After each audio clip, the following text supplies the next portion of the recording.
सभी हरियाणा वासियों को मेरी तरफ से राम राम। और जैसे कि आप यहाँ पे देख पा रहे हैं, राजस्थान, पंजाब से लेकर भारत की सभी स्टेट से किसान दिल्ली की तरफ कूच कर रहे हैं। और यहाँ पे जो मेरे साथ यहाँ पे जो किसान भाई है, ये अभी राजस्थान और पंजाब से आए हैं। और आप देख पा रहे हैं कि किस प्रकार से काफ़ी भारी मात्रा में यहाँ पे ट्रंक, गाड़ियों में, बाइक से लेकर इस कड़ाके की ठंड में बिना किसी चीज़ की परवाह करते हुए किसान अपने जो है आंदोलन के लिए दिल्ली की तरफ कूच कर रहे हैं। चलिए इन किसान भाइयों से बात करते हैं। तो नमस्कार सर।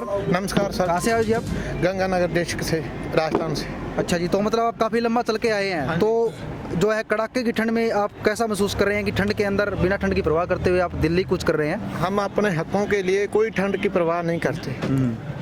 तो ये जैसे कि आपने सुना कि कोई भी ठंड की परवाह नहीं करते, तो आप सरकार की किन नीतियों से परेशान हैं? हाँ जी। कैसी नीतियों से परेशान है? आपको क्या लगता है सरकार ने जो आपके साथ गलत किया है, और क्या करना चाहिए था? क्या गलत किया है, क्या सही किया है? जो उन्होंने 3 कानून बनाया और भी बहुत ज़्यादा हैं, अत्याचार कर रहे हैं मोदी सरकार। इनसे सभी किसान बहुत दुखी हैं। तो जैसे कि बीजेपी की मेरी काफ़ी नेताओं से बात हुई, उनका ये मानना है कि किसानों को बखलाया जा रहा है, यानी किसान किसी के बकाव में आकर ऐसा काम कर रहे हैं। तो क्या ऐसा क्या लगता है आपको? इधर करोगा। हाँ जी, ਅਸੀਂ ਬਹੁਤ ਔਖੇ ਆ ਜੀ। इधर करो जी। ਤਾਂ ਹੀ ਪਹੁੰਚੇ ਆ ਜੀ ਦਿੱਲੀ। ਜਿਵੇਂ ਸਾਨੂੰ ਜਾਣਾ ਪਵੇ ਜਾਵਾਂਗੇ। ਤਿੰਨੇ ਕਾਨੂੰਨਾਂ ਦੇ ਖਿਲਾਫ ਆ ਜੀ। ਅਸੀਂ ਬਠਿੰਡੇ ਜ਼ਿਲ੍ਹੇ ਤੋਂ ਆਏ ਆ।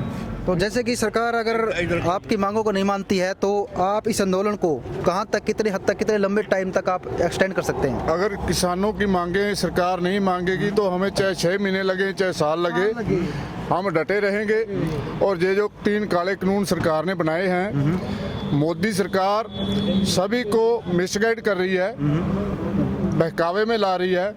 जब इनके मंत्रियों से बात करते हैं भी आप मंडीकरण को ख़त्म कर रहे हैं, एमएसपी टूट जाएगा। जब ये टैक्स लगाते हैं मंडी के अंदर, बाहर बगैर टैक्स के व्यापारी माल खरीदेगा तो मंडी में माल ही नहीं जाएगा, तो मंडियां स्वतः ही खत्म हो जाएंगी। और ये जो इनके मंत्री हैं वो विश्वास दिलाते हैं कि एमएसपी हम खत्म नहीं करेंगे। जब मंडी खत्म हो जाएगी, साल 2 साल में व्यापारी जो है बिना टैक्स के बाहर सस्ता माल खरीदेगा और काश्तकार को 10 रुपए फालतू मिलेंगे। और 2 साल जब मंडी में माल नहीं जाएगा, मंडी खत्म हो जाएगी, तो एमएसपी कहाँ रहेगी? तो एमएसपी मंडी के साथ ही है। जब मंडी नहीं रहेगी तो एमएसपी नहीं रहेगी। और ये जो मंत्री हैं, जब इनसे बात करते हैं तो ये भाग जाते हैं। हमने 3 दफ़ा इनके मंत्रियों को, जैसे कि गजेंद्र सिंह मंत्री हैं इनके, ये राजस्थान में हनुमानगढ़ में गए थे और बीकानेर में गए थे। इनके सांसद निहाल चंद हैं, हमने उनका घेराव भी किया। जब भी इनके साथ बात किया तो ये भागे हैं। इन्होंने संतोषजनक कोई जवाब नहीं दिया। तो जैसे कि कल जो किसानों के साथ काफ़ी अत्याचार हुआ, किसानों को रोकने की कोशिश की गई है, जैसे कि किसानों पर ठंडे पानी की बौछार की गई इस कड़ाके की ठंड में, तो क्या सरकार किसानों को रोकने में कामयाब हो सकती है? ठंडे पानी की बौछार की बात तो भाई साहब दूर की है। अगर ये गोलियां भी दागे ना, तो इतनी संख्या में किसान आ रहे हैं, उनके पास गोलियां ही नहीं है इतनी। ठंडे पानी की बौछार करें, पत्थरू गैस के गोले फेंकें, रबड़ की गोलियां दागे, लाठीचार्ज करें, किसान पीछे नहीं हटेगा। किसान दिल से दुखी है, अंतरात्मा से दुखी है। कोई किसान इनको कोई झूठा प्रदर्शन नहीं कर रहा, वो अपने दिल से कर रहा है। वो दिल और दिमाग से परेशान है, किसान दिल से दुखी है। तो जैसे कि काफ़ी लोगों का मानना है कि जो किसान आंदोलन है, इसके पीछे कांग्रेस का बड़ा हाथ है, तो इस चीज़ को लेकर आप क्या कहना चाहेंगे? बिल्कुल हाथ नहीं, बिल्कुल कांग्रेस का कोई हाथ नहीं है। मजदूर भी परेशान है, मध्यम व्यापारी भी परेशान है, किसान तो परेशान है ही।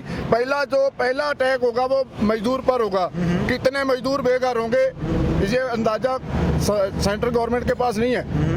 और उसके बाद जो मध्यम व्यापारी है वो खत्म हो जाएगा, मुनीम जो है वो खत्म हो जाएगा, कितने आड़ती हैं वो खत्म हो जाएंगे। तीसरा नंबर किसान का है, लेकिन किसान दूरअंदाजी से देख रहा है और सबसे पहले सड़कों पे आगे आ रहा है। तो जो ये जो आड़तियाँ है, जो कच्ची वाले हैं, मजदूर हैं, ये भी साथ हैं, लेकिन उतना सामने नहीं है, ये पीछे से है। लेकिन इनको भी आगे आना चाहिए। ये सभी जो लोग हैं, मध्यम व्यापारी, मजदूर, किसान, सभी प्रभावित होंगे। तो जैसे कि बीजेपी इस कानून को लेकर आगे आई है और काफ़ी विपक्षी पार्टियां भी सहयोग कर रही है, तो आपको क्या लगता है, क्या बीजेपी के साथ कोई विपक्षी दल है या कृषि कानून के जो पक्ष में हो? बिल्कुल नहीं है जी। अच्छा, तो जैसे कि अरविंद केजरीवाल ने अभी जो है स्टेटमेंट दिया था, तो अरविंद केजरीवाल, दिल्ली सरकार क्या किसानों के साथ है? देखो जी, अरविंद केजरीवाल के पास अपने तो अब देखेंगे क्या बोलता है वो, अब गिराव के बाद क्या बात करता है। रही बात पहले अपने एंटर करने की, प्रशासन तो उसके अंडर में है ही नहीं है पुलिस वाला। जैसे कि दिल्ली सरकार ने अभी बीजेपी को जो है अभी सुनने में आया है कि जो बीजेपी ने यहाँ पे किसानों को रोकने के लिए जो जेल का प्रबंध करने की कोशिश भी की थी ताकि किसानों को रोका जा सके, कोई अप्रिय घटना हो जाए। तो अरविंद केजरीवाल ने इस चीज़ को मना कर दिया, यानी इनडायरेक्टली क्या लगता है कि अरविंद केजरीवाल भी किसानों का साथ देंगे? अभी हम इतना इसको मतलब स्पष्ट नहीं करेंगे। जब ये खुलकर सामने आएगा, केजरीवाल खुलकर किसानों का समर्थन देगा तो हम मानेंगे। इतने छोटे बयान से ये मानने वाले नहीं है कि ये खुलकर किसानों के साथ है। आगे कल क्या होता है, केजरीवाल क्या बयान देता है, हम देखेंगे। तो जैसे कि काफ़ी स्टेट से, तो आपको कौन कौन से स्टेट आपके साथ है किसान आंदोलन में, कौन कौन से स्टेट है? देखो जी, राजस्थान, हरियाणा, पंजाब ये तो सामने है ही, यूपी बिहार भी है, उत्तरांचल भी है। सभी ये जो स्टेट कहीं ज़्यादा हैं कहीं कम है, लेकिन अब धीरे धीरे जनता और जागरूक हो रही है। तो जैसे कि दिल्ली कूच के लिए आपको निर्देश कहाँ से मिले हैं, किसी किसान संगठन से या आप खुद अपनी तरफ से? देखो जी, हमारे किसान संगठन है पिछले 4-5 सालों से। जैसे हमारे गंगानगर में गंगानगर किसान समिति है जिसका लोगो जी केस है। तो हम तो जो गंगानगर राजस्थान के लोग हैं, तो हम अपनी समिति के हिसाब से, हमारे जो सीनियर आगू हैं वो किसान की जो 29-30 जथेबंदियां हैं उनके साथ मिलकर उनकी चंडीगढ़ में बैठक हुई, दिल्ली में बैठक हुई। उस हिसाब से जो आदेश आते हैं किसान जथेबंदियों के मिलकर, हमारा भी एक जो आगू है इस जथेबंदियों के बीच शामिल है। तो जैसे कि आप कृषि कानून को वापस लेने की मांग कर रहे हैं, तो क्या आपकी कुछ एक्स्ट्रा मांगे भी है, कृषि कानून वापस लिया जाए या किसानों की कुछ अन्य कुछ मांगे हो? बिल्कुल है, इसको लेकर भी बिल्कुल है। हमारी लड़ाई तो एमएसपी की हो रही थी। हमारी लड़ाई तो ये जो एमएसपी लागू हो, जो स्वामीनाथन रिपोर्ट लागू हो, हमारी लड़ाई तो किसानों की सरकार की इस बात से हो रही थी। लेकिन इन्होंने तो ये काले कानून लाके उनका जो ध्यान है वो भटका दिया, और वो भी उस समय लाए जब कोरोना काल चल रहा था। लोगों को पीट पीट करके घरों के अंदर घुसा दिया। उसके बाद इन्होंने अपने ये जो कानून है वो लागू किए। ये सरकार की जो मंशा है, ये अत्याचारी है, ये कोई लोकतंत्र वाली बात नहीं है, ये गुंडा राज है। तो जैसे कि कोरोना काल अभी फिलहाल देखा जाए, प्रेजेंट टाइम में भी कोरोना के केस काफ़ी बढ़ रहे हैं, दिल्ली के अंदर तो बहुत ज़्यादा केस हो चुके हैं। तो क्या कोरोना का हवाला देकर सरकार किसानों को पीछे कर सकती है? सरकार की मंशा होती तो 2 महीने हो गए आंदोलन चल रहा है, लोग बाग धरना लगा के बैठे हैं, तो ये यहीं से आदेश करती कि हम आपके साथ बात करने को तैयार हैं। आपके 5-7 नुमाइंदे हमारे पास आए, जहाँ जितनी जथेबंदियाँ उनके आगू जन आए। जब उनको बुलाया तो इन्होंने उनकी बेइज्जती की, उनके साथ बैठ के अच्छी तरीके से जो व्यवहार करना था वो भी नहीं किया। ये सरकार की मंशा इतनी अच्छी नहीं है। तो जैसे कि आपने देखा, यहाँ पे किसान जो है कृषि आंदोलन को लेकर काफ़ी नाराज़ है सरकार से, और वापस लेने के साथ साथ अपनी कुछ मांगे भी जो है सरकार से लेना चाहते हैं। और इस हाल में जो है मैं इन किसान आंदोलन के जो किसान यहाँ पे आए हुए हैं, इनसे अपील करूँगा कि आंदोलन को शांतिपूर्वक किया जाए। तो आपको कुछ कहना हो आंदोलन के बारे में तो आप कुछ कह सकते हैं। हाँ जी, बिल्कुल शांति में रहेगा, शांति मूर्व करांगे, धक्का नहीं करांगे, किसी लाठी नहीं मारांगे, कोई असी किसी की गड्डी ਜਾਂ ਕਿਸੇ ਦੀ ਭੰਨ ਤੋੜ, कोई रेहड़ी वाला है चाहे कोई, ऐसी ये काम नहीं करते।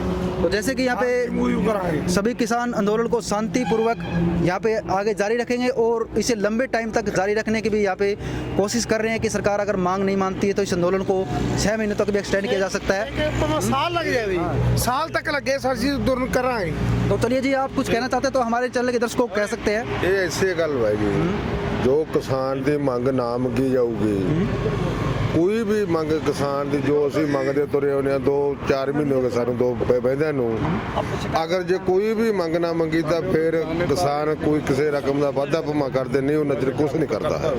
ਉਹਨਾਂ ਚਿਰ ਸ਼ਾਂਤੀਮਈ ਨਾਲ ਧਰਨਾ ਦੇ ਰਿਹਾ ਹੈ ਵੀ ਸਾਡੀ ਮੰਗ ਪੂਰੀ ਹੋ ਜੇ। ਇੱਥੇ ਬੈਠਣ ਨੂੰ ਕਿਸੇ ਦਾ ਜੀ ਕਰਦਾ ਹੈ। ਮੋਦੀ ਸਰਕਾਰ ਤੋਂ ਆਪਦੇ ਜੀਰੀ ਕੀ ਮੰਗ ਮੰਗਦੇ ਆ ਵੀ ਕਿਸਾਨ ਦਾ ਪੇਟ ਪੂਜਾ ਇੰਨੇ ਪੈਸਿਆਂ ਨਾਲ ਵੀ ਮਸਾ ਹੁੰਦਾ ਹੈ। ਕਿਸਾਨ ਦਾ ਢਿੱਡ ਹੀ ਚੱਲਦਾ ਹੈ। ਮਤਲਬ 85% ਕਿਸਾਨ ਹੈ ਜਿਹੜਾ ਉਹ ਗਰੀਬ ਹੋ ਚੁੱਕਿਆ। 15% ਬੰਦੇ ਪਿੰਡ ਦੇ ਵਿੱਚ, ਹਰੇਕ ਪਿੰਡ ਦੇ ਵਿੱਚ ਕਾਮਯਾਬ ਹੈ। ਵੀ ਇੰਨੇ ਨਾਲ ਵੀ ਕੰਮ ਨਹੀਂ ਚੱਲਦਾ। ਮੋਦੀ ਮੂਰੇ ਬੇਨਤੀ ਕੀਤੀ ਹੈ ਵੀ ਜੇ ਤੂੰ ਇਹ ਕੰਮ ਕਰਤਾ, ਵੀ ਮਤਲਬ ਵੀ ਪ੍ਰਾਈਵੇਟ ਮੰਡੀ ਕਰਤੀ, ਵੀ ਕਿਸਾਨ ਨੇ ਤਾਂ ਬਚਣੀ ਨਹੀਂ ਹੈ। ਕਿਸਾਨ ਕੋਲ ਕਿਰੇ ਜੂਗਾ, ਮਜ਼ਦੂਰ ਵੀ ਨਹੀਂ ਬਚਦਾ। ਆਮ ਹੋਰ ਵੀ ਜੋ ਗੱਡੀ ਭੇਡੀ ਵਾਲਾ ਉਹ ਵੀ ਨਹੀਂ ਬੰਦਾ ਬਚਦਾ। ਇਹੀ ਮੋਦੀ ਸਾਹਿਬ ਦੇ ਚਰਨਾਂ 'ਚ ਬੇਨਤੀ ਕਰਦੀ ਹੈ ਸਾਰੀ ਜਥੇਬੰਦੀ ਵੀ ਭਰਾਵਾ ਇਹ ਕੰਮ ਤੂੰ ਨਾ ਕਰ। तो कुछ आप कहना चाहते हैं तो कह सकते हैं हमारे चैनल के दर्शकों को। तो सर, आप किसान आंदोलन के बारे में आप कहाँ से चलकर आए हैं? राजस्थान। तो ये राजस्थान से चल के आए हैं। तो जैसे कि मेरी बातचीत हो चुकी है, तो आप कुछ कहना चाहते हैं आंदोलन को लेकर, तो आप हमारे चैनल के दर्शकों को कह सकते हैं। देखो, ये जो कानून है, विडम्बना ये है, लड़ किसान रहा है लेकिन ये जन विरोधी कानून है, इससे उपभोक्ता ही मरेगा। मैं एक बात आपके मंच के माध्यम से क्लियर कर देना चाहता हूँ, किसान उत्पादक है, मैं बाजरा उगाऊंगा, गेहूं उगाऊंगा, खा लूंगा, लेकिन महंगा आपको मिलेगा जब अडानी और अंबानी इसको भंडार कर लेंगे, महंगा आपको बेचेंगे। और बुरी बात क्या है, सरकार ने अपने हाथ काट लिए। अब कितना भी भंडार न कर ले, सरकार छापा नहीं मार सकती। आपने आलू और प्याज में अभी देखा होगा। तो इसलिए जो आंदोलन है, जन विरोधी आंदोलन होना चाहिए, लेकिन विडम्बना है छोटा व्यापारी और मजदूर वर्ग साथ कम आया है और किसान लड़ रहा है। किसान पूरे देश के 80% नागरिकों की लड़ाई लड़ रहा है। अगर मोदी सरकार ने ये कानून वापस ना लिए तो ईस्ट इंडिया कंपनी का दौर याद कर लो, वो दौर आ जाएगा। और पुरानी पिक्चर देख लो, जो मदर इंडिया 2 आंखें 12 हाथ थी, वो वाला दौर वापस आ जाएगा। अगर हम आजाद भारत में लोकतांत्रिक व्यवस्था में कानून मेरे लिए बन रहा है, तेरे लिए बन रहा है, तो सरकार को रेफरेंडम करवाना चाहिए। रेफरेंडम करवा के जिसके लिए कानून बन रहा है उससे बात करनी चाहिए, फिर कानून बनना चाहिए। अपने आप एसी कोने में बैठ के कानून बनेगा तो जन विरोधी होगा। और रात को भी काम होता है तो काला काम होता है, सफेद काम दिन में होता है। तो चलिए ठीक है जी, धन्यवाद। जैसे कि हमने किसानों से यहाँ पे बातचीत की, तो यहाँ पे आप लगा सकते हैं नारा, जो चाहे आप लगा सकते। हाँ जी, बोलो। जी, हरियाणा तक नाम है चैनल का। तो जैसे कि आपने किसानों की मांग सुनी, कड़ाके की ठंड में ये किसान जो है दिल्ली कूच कर रहे हैं, और जिस प्रकार से इन्होंने कृषि आंदोलन को लेकर बात कही है, इसके बारे में आपका क्या सोचना, आप कह सकते हैं। और मैं सभी किसान भाइयों से अंत में यही अपील करना चाहूँगा कि आंदोलन को शांतिपूर्वक तरीके से आगे बढ़ाया जाए।